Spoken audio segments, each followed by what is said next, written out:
a mom-and-pop business in the small town of Alamo, California. A very brief history of the Alamo Cafe that you may be familiar with, and a little bit about the Alamo Cafe that preceded it, followed by an interview with family member Teresa. The ad in the upper left corner of this photo was published July 29, 1937. That Alamo Cafe was in a different building that we assume is in the same general location as today's cafe. According to this May 1938 clipping, at that time it was Tom's Alamo Cafe. And if you asked Earl real nice, he might sing you this little poem. If you lack time for vacation and you like your recreation, just hie you up to Tom's in Alamo. Tom will mix you up a whizzle that will make your old heart sizzle. You will go home full of vim and cheerio. Mixed drinks, mixed right was their claim to fame. But the good tidings did not last long, as by the time this July 1938 article was published, the new owners were in hot water for allegedly operating slot machines. None were found, and I got to wonder if they had gotten a tip-off. Mr. and Mrs. McInnes had bought the cafe from Tom Cording, and by the time this February 1939 article was published, it had become Hank's Alamo Cafe, and readers were invited in to get acquainted. At this point, my newspaper trail of articles on the original cafe had run dry. By 1947, the original Alamo Cafe building had been replaced by the Henry Building that still stands today. This ad was placed in the Valley Pioneer in 1962, at which point Hank Brassey was the owner, and it was simply called the Alamo. The ad states that at last you can get a cup of coffee or breakfast, lunch or dinner in Alamo. Today it's strictly breakfast or lunch, and they are always a treat. In 1989, then owner Helen Cameron was celebrating her last day as the owner of the Alamo Coffee Shop, as she accepted a glass of wine from Fred Featherolf, and in 1990 Ernest Beard became its new owner. It is currently owned and operated by his grandchildren Kim Arredondo and Ryan Beard, the third generation of the Beard family, who make the Alamo Cafe their life's work. Jumping to a few interesting Alamo Cafe stories, starting with the world-famous hillside Mona Lisa, which appeared next to the 680 freeway in the late 70s.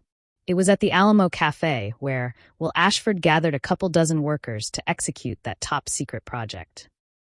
More recently, during COVID, when the restaurant business was hit especially hard by the pandemic, the Alamo Cafe got innovative, turning a side window into a pickup point for takeout. It worked and kept their loyal customers happy, and the cafe was able to survive. The following interview with Teresa was off the cuff with no prep, and had just a little more background noise than ideal, but we made it work. This is Teresa at the Alamo Cafe, and we're in the building, the Henry Building. It was built in, I think, in 1947. And she's going to tell me a little bit about the Alamo Cafe's history. Yeah. With the family, maybe to start with that. Well, I know that my husband, his grandfather bought this in the 80s. So it has gone through 3 generations of his family. So his grandfather, his aunt, then his father, Randy. Now it's owned by the children, his brother and sister. So 3 generations, and yeah. I always tell people that this is their baby. I want to say they were working here since they were teenagers. And then you could have watched all their kids. So it really is a family restaurant. Right. So I want to say you could have watched, Kim has 3 kids. You know, they've all worked here. You could have watched them date and marry and have kids. I think Kim even has a grandson that helps out sometimes. So it really is a family restaurant. And when people meet me, they always say, if they're always worried that it's under new ownership. And I say, nope, I'm just family you haven't met yet. I cheated and I married into the family, and so I help out now too, and so does some of my family. So it's truly family and extended family, and yeah, so it's wonderful. So how long have you worked here? I have only worked here maybe about 2.5 years. Okay. And I want to say my husband, he's been working here since he was 15. So he's been working here probably like 35 plus years. So that's why I said when people see me, they ask, are you new, or has this changed ownership? And it's like, no. Right. Like I said. That's fantastic. I love it.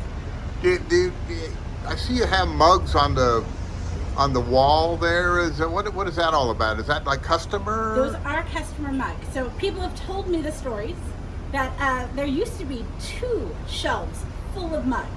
And customers, bring in their own mug and they take it off the wall, they sit down, we fill it up with coffee. That's actually original. Somebody has told me that shelf of mugs have been here since they've opened. So someone had to tell me that. I didn't know that. Yeah.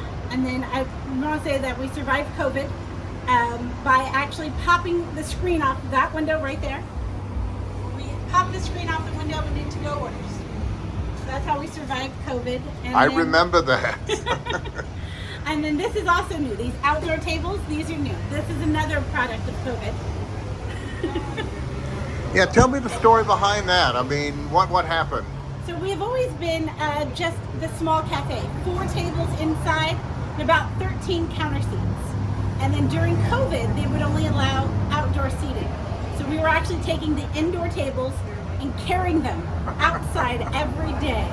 And people loved it. They were able to walk their dogs. And so it was one of those things that even after COVID, you know, when they were allowed to sit inside, they were asking us, can you, hey, carry that table back out? So we gave up. We just bought 4 extra tables. So now we have the 4 tables inside, the 4 tables outside, the counter seats. I just have to remind people that we've doubled our tables, but our grill did not get any bigger. There's only so much you can Tetris on that grill. So on the weekends or when we're busy, just, you know, have patience. And most people are really patient, kind, understanding. They really do just like to sit and enjoy the company. Right. That's fantastic. Well, Teresa, thank you very much. I appreciate that. Many thanks to Teresa and the Beard family for keeping this historic Alamo business going. It is truly a wonderful place to eat, and I think I can speak for all of its customers in hoping that it never goes away. Produced by Mark Harrigan. Thank you for watching.